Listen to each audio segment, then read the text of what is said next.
Hi, my name is Maire O'Leary. I'm the debut author of Freewheeling to Love. Firstly, I'd just like to thank Yvonne and all the admins of Shop Irish Writer for inviting me on here today to do a little reading for you. So I'm going to do a reading from my beautiful garden amongst the trees on this beautiful warm fine day in Kerry. And I suppose just to tell a little bit about Freewheeling to Love. Freewheeling to Love is contemporary Irish fiction.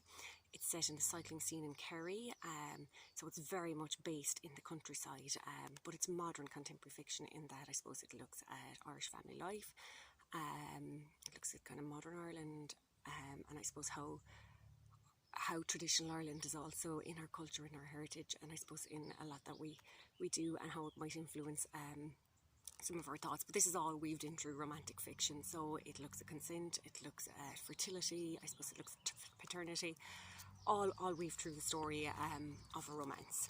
So just to read you a little bit, and I suppose I'm reading you a little family piece here. I'm looking forward at the weekend to going home to see my own family, so I thought that piece might be a nice bit from the book. So I suppose this brings the family piece to it. Okay, so after a fitful night's sleep, with some crazy dreams, he came to the conclusion that he just couldn't do it to himself.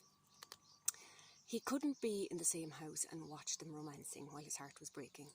Before he could change his mind and ponder any more on the subject, he pulled out his phone and sent a text to Saoirse. Don't want to cramp your style in your love nest at the moment. I will move back in with Mum and Dad for a few weeks until I find somewhere else. He would have to find other ways to be around Saoirse and hope that their relationship with Donal wouldn't last. He just knew whatever happened, he wouldn't be able to live with her under these circumstances. Seeing the text, Saoirse was torn. She replied, "If you're sure, you know there's always room for you here." To tell the truth, she had come to terms with him moving in and was actually looking forward to it. She knew it might have been a bit awkward with Donal, but she and Oisín had always got on so well. It would have been fun to have him around. On another level though, Saoirse was relieved. Starting a new relationship with a live-in house guest could have led to some embarrassing moments. It might have been a bit overcrowded if both Oisín and Donal were here. Although she thought the lads might have got on well together, they were similar in many ways. She knew initially Oisín would have given Donal a thorough interrogation about his intentions, as he had always been a bit protective of her with other fellas. But she was okay with that. She had just assumed that was her best friend looking out for her, and she assumed Margaret would do the same. Other lads, though, sometimes were intimidated by it. Thinking about the text, what she couldn't understand was the sudden change of mind, and why he was moving back in with his mother and father. He had vowed he would never do that, as his mother would suffocate him in a well-meaning way. The dinner would be on the table, and in exchange he would have to report on all the happenings in his life. It was only well-meaning interest, but it drove him mad. He preferred to be able to come and go as he pleased. He often said there was no such thing as privacy or a free lunch in that house. Saoirse used to laugh about that because there was loads of space in the big old rambling house, and she loved his mother. She often joked with Oisín that his mother could make a meal out of thin air no matter what time of day or night someone showed up. But she did understand where Oisín was coming from. There was loads of space, but the family was larger than life sort of gang. His mother had an open door policy, and all his brothers and sisters were in and out of the house all of the time. No one ever made an arrangement to visit. They just arrived. They didn't live in each other's pockets, but they asked very personal questions without even thinking about it. Whether you asked for it or not, you got an opinion on everything from what you should wear to who you should be seeing to who will win the game on Sunday. While he loved his family dearly, he just didn't like living with them at 30 years of age. Seeing them day in, day out.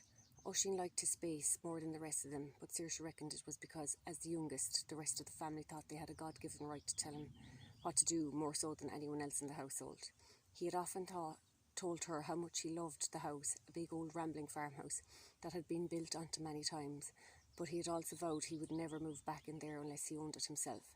Although he loved his mother dearly, and it was obvious as her youngest he had a special place in her heart, he hated her telling him what to do. Saoirse chuckled to herself, because for the past few years, Oisín's mother had been on a right old bandwagon about Oisín settling down and finding the right woman. All the rest of his siblings were married, and she had said many a time, "If I could just sort you out, my life's work would be done." Saoirse laughed to herself again as she remembered the time Oisín's mother had even made a not-so-subtle suggestion that Oisín and herself would be a good match. She had actually said, "What are ye doing fooling around with this friends carry on? In my day, if you went out for a few times with a fella, you were considered doing a line." And one thing led to another. You certainly wouldn't be going away for a weekend on a holiday and not getting married after it. His mother could not understand the concept of a platonic relationship, but Saoirse acknowledged that she was a mighty woman to organise a good party. Some of the best evenings Saoirse had were at Ushing's house at his mother's summer garden parties, as she liked to call them. So that's a little excerpt from Freewheeling to Love. I hope you enjoyed it, and if you did, Freewheeling to Love is available from many Irish bookshops.